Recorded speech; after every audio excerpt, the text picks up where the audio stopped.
Alright, so it's been a little over a week since I last uploaded here to my channel, and if you guys caught my previous video, it was about how my Skydio 2 dive bombed into the water while tracking a car. Definitely weird experience. We'll get into talking about that in a little bit here, but this isn't the drone that went down in the water. This is the one that went down in the water, and this is the brand new one that Skydio sent me as a replacement.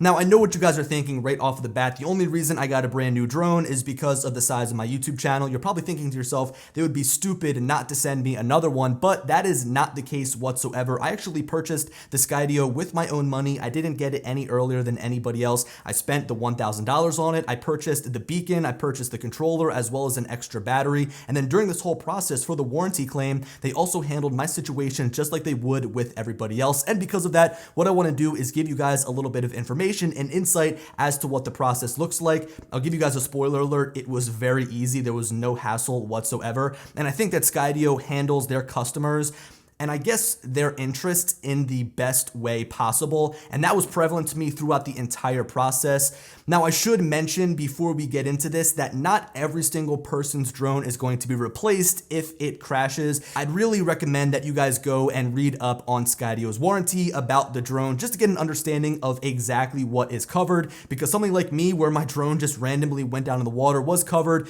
but it might not cover a crash that you guys experience. Again, just read this over so you guys know what to expect. Now, if you guys didn't catch that previous video where I showed you guys the footage of the drone actually going down in the water, I'd highly recommend you guys go and check that out, as that's kind of like a preface to this video here. I'll show you guys a quick clip of exactly what happened. This is kind of like a side-by-side with the screen recording on the right side and then the actual drone footage on the left side. The drone got a little bit stuck behind some of the trees. I got out of the car that the drone was following me in. I walked back to go and get it. The drone did not crash, but then as it began following me down the middle of the, I guess, pathway that I was driving on, it decided to make a right-hand turn and then dive bomb straight down into the water. I really wish that I got some footage of the actual drone itself going into the water. I was looking over my shoulder as it happened, and the drone almost seemed to kick its motors up and go down into the water even faster. A lot of people said that it seemed like the drone was trying to track onto the tree and it didn't track onto me, but regardless,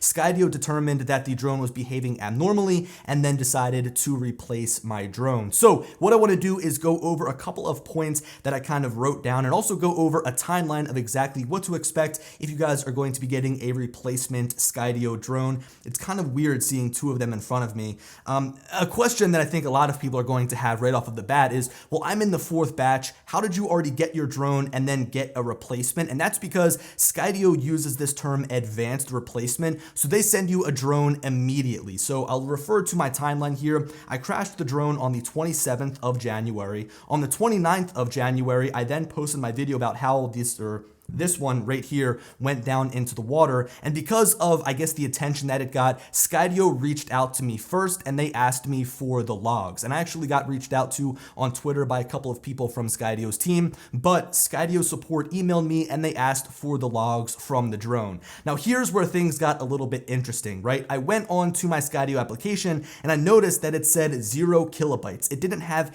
any information stored about the flight logs, and immediately I thought that I was screwed because I wouldn't be able to provide any information for them to look at. Now, the way that I got around this problem was by taking the iPhone that I used during that flight, the phone that I had connected to the beacon accessory, and then I plugged it into my MacBook and I accessed the files through there. Underneath of the Skydio 2 application, I think I had a little over a gig worth of information or data. So I moved that over to my desktop, I uploaded that to Google Drive, and then I sent it over to Skydio's support team and they were able to access the data that way. Now, once I sent all of that data over to Skydio 2, so they had the flight logs as well as the actual footage and the screen recording of the mobile device I was using at to look over. They then determined that they were going to issue a replacement for me because the drone was acting abnormally. That's what they said. It was abnormal behavior. So just to quickly go over that timeline one more time, the 27th, it crashed. The 29th, I uploaded the video. They then reached out to me because I made this public. I reached out to them through Twitter and Instagram, kind of tagged them. So they reached out to me via email. They wanted to kind of get all the information right. right? We emailed between the 29th and the 31st. The 31st was a Friday, so then everybody went home. And then they emailed me back on the 3rd and they said, okay, we're going to issue you a refund. On the 4th, they had one shipped out. And then on the 6th, I got a brand new drone in my hands. And it was brand new. It came inside of a box. I got it inside of a brand new case. It came with a brand new charger, a brand new battery. The reason that I'm really emphasizing the fact that everything in this case is brand new is because there's other companies out there, specifically speaking DJI, that will just send you a refurbished drone. But in this case, everything is brand new and it makes me feel a lot better about the drone that I received. They actually also sent me a brand new beacon, and the reason behind this is because they wanted to collect everything involved in the crash. So they want the drone, they want the SD card, the battery, and the beacon. Although I think because of the severity of this crash, that's why they collected the beacon. I don't think if you have a simple crash that they're going to replace the drone for,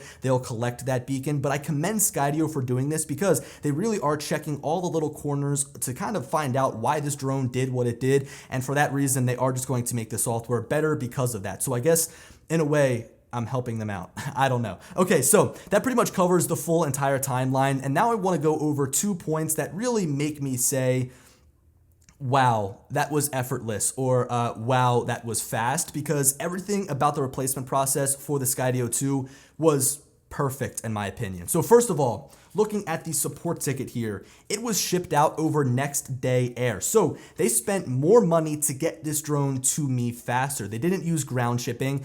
It was coming from California across the United States and it got to me in under 2 days. That is phenomenal. They took the extra step to make sure that their customer was happy, and I'm happy because I got the drone a lot earlier than I expected. Now also, you guys heard me mention the advanced replacement. Now what this is basically when you crash your drone and it doesn't work anymore and they issue you a replacement, they send the drone to you before you send the broken drone back to them. So I got the drone, I can begin flying, and also now I have a box that I can return this drone in, and I've got a return shipping label, so I don't have to spend a single dime sending this drone back to them, which is just great. Another thing that I should probably mention is that dealing with Skydio's American-based support was effortless. It was painless. It was so easy. I was able to just go back and forth with them. Maybe we traded 4 or 5 emails and that's all they needed. They said, okay, we're going to replace this drone. Here's the tracking number.